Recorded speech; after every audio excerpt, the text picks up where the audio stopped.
And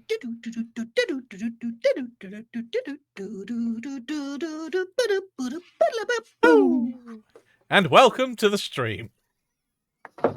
I have no idea if that will catch that, but hopefully It did. we are live. It did. I told you we need a countdown thing, and if you're not going to make one, I am going to be that thing. That's absolutely fine. Now, I hope everybody can hear us. I am looking forward to this evening. I can hear us. We've had lots of fun over the last week or so. I've been playing around with assets and a bit of a preface before we dive into Blender and try and work out some of the fun bits we're going on. So Jan was like, "Oh, have you got those arch pieces?" And I was like, "Yeah, sure."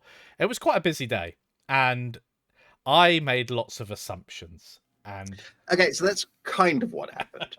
I said, "Have you got any of those arch pieces you showed me so I can make this look prettier?" It went, "Well, they're not ready." Like, I know they're not ready. Just can I have them a little early? It went, "Okay, but they're not ready." I went, "I know they're not ready." They were more than Hello, not Gerard. ready. Yes, I went through a process that I thought was bulletproof, and I didn't check before clicking export. Those are the two main things. But it turned It out was that bulletproof, but it wasn't Mikey proof. no, it wasn't. So I caused Jan a little bit of extra work trying to get his assets all sorted. Evening, Roderick. Hello, Roderick. Well, in fact, what I ended up doing was importing them back into Blender and fixing them. But I thought I was coming up with some ideas for the stream, and I thought actually this would be a nice kind of a behind the scenes as well as anything, but also a nice trip through trying to diagnose things, trying to work out why it behaved in the way it did, despite me thinking that it would be absolutely fine. I keep twitching back and forth because my neighbors are doing some sort of gardening with dragon with indigestion. I'm not sure what's happening. I was wondering, do you want to show them the thing running beforehand so we can then go and see what that looks like? Oh yeah, that's a brilliant idea. I will just load up Discord, download Godot 4, and just get everything ready because that thing okay. I'm well prepared for the stream. Don't worry. So for those who don't know, these assets are part of the they are standalone assets that we're also going to be providing, but they're also part of the Godot 4 Your Action RPG, which we kickstarted almost 2 years ago now. And we were waiting for Godot 4 to get the position. It's now in a position working on the Godot courses, but of course we need the assets, and they came just at the time when Mikey's life is full of all kinds of things. So there's a lot of Mikey, can I have that? Mikey, can I have that? It's like, I'm waking up. Can I have the things? Yeah, they're not ready. I warned you, they're not ready. And they're not ready. Like, that's fine. What's interesting though is after today, Mikey and I were looking at them, and I was saying, there's this, and this. He said, yeah, but I told you they're not ready. It's like, no, they're not ready. I don't know how it happened, and I think there's a bug in your export process. Oh, okay, let's look at them. It totally is a bug in the export process. Yeah. Right, I'm just extracting the thing. I've managed to download it. So this is very early. That's important to say. And it is. It's going to take a few moments to just unzip. So what's happening is we have a 10 by 10 grid of tiles. Each tile is either a corridor piece or a room. They're procedurally generated. He can redo them by pressing tab. Right now, you can't look up and down. It's a first-person view just for now, so we can see what it looks like. And I put in some pretty sparkly things so you can light up the corridor in front of you. We have volumetric fog, we have dynamic lighting, we have dynamic shadows. There's a lot of optimization happening, a lot of occlusion culling, and other fancy things. So, yeah. So I am going to share my screen with you so you've got a real-time version of what's going on. And I'm going to flip over to just my screen. Oh, it's got me in it as well. We don't need me for the moment. So we're just importing this. Unknown user. Is that your screen share thing?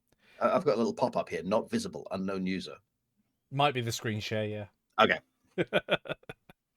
I don't think my screen share's got a name, and that's why it comes up. But you guys should now see Godot importing some stuff. In fact, I'm going to put my face on here for the moment. Oh, I love it. Oh, look at that. I can't really share that. And in the chat if you like watching progress bars. I think we need an F in the chat to pay respects to the. It's a bitwise operator, so no one's typing right now. Actually, Jan might still be a little echoey. I've just sorted that out. All right. Ooh. So we've got. We can just run this, can't we? Yes, we can. Ba-ba-da-ba. And I can press tab at any time. Is that right? To regenerate at any point? You absolutely can. So when I'm not recording, I can hit a standard, a nice solid at 60 frames per second. I don't know what you're getting right now. You might need to turn on occlusion culling, Mikey. I'll be fine. It seems perfectly smooth to me. I mean, it's capped at 60, so you should be fine. Yeah. I can't see exactly what you guys are seeing. So, like, I can see the pictures, but the updates are slower. And yeah, it looks pretty. So these are This some is of the all very more early ornate, testy things.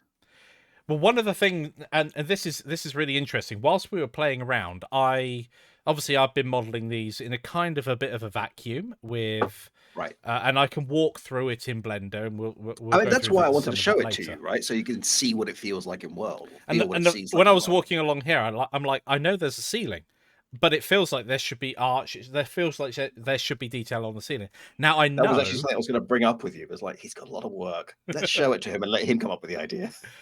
Right. So we got a ceiling here, but it looks like it's going into the void, and I think we can do better than that. I think we can have like a vaulted ceiling and things like that. But because I've done the walkthrough within Blender, it's well, it's kind of not the same as running around in Godot. And this is obviously a first-person view, and the game's not going to have that, so it'll be ever so slightly different. Right, and that's the other thing, is that the camera angle might mean that you don't notice the ceiling the same way.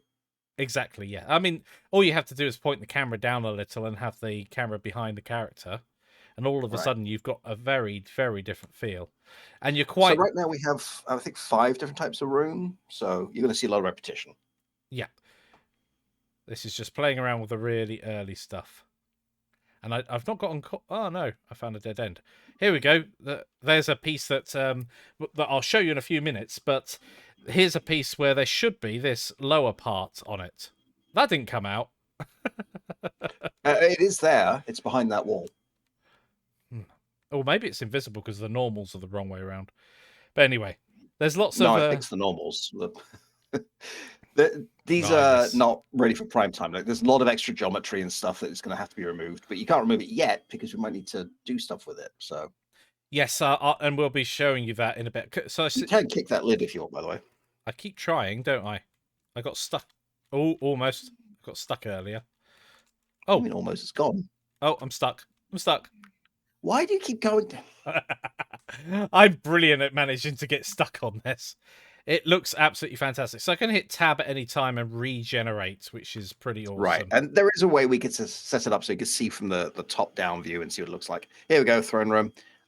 This is the bit I've been trying to do today. I've been trying to move the rooms from an array of files to a bunch of resources, and those resources can include what layouts they'll accept. Like the throne room should only accept one door right in front of the throne. We've got some physics objects in here.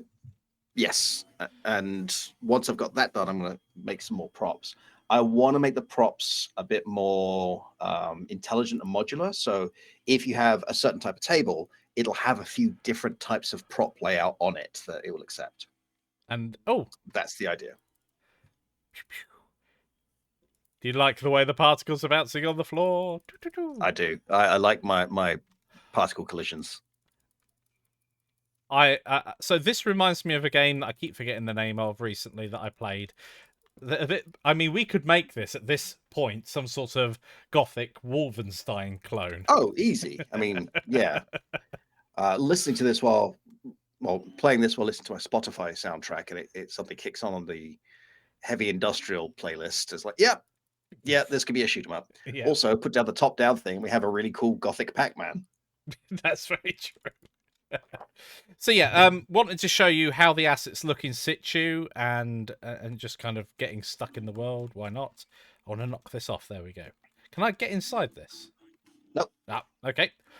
You were wise with your collisions. Oh, that's the step up room. Volumetric.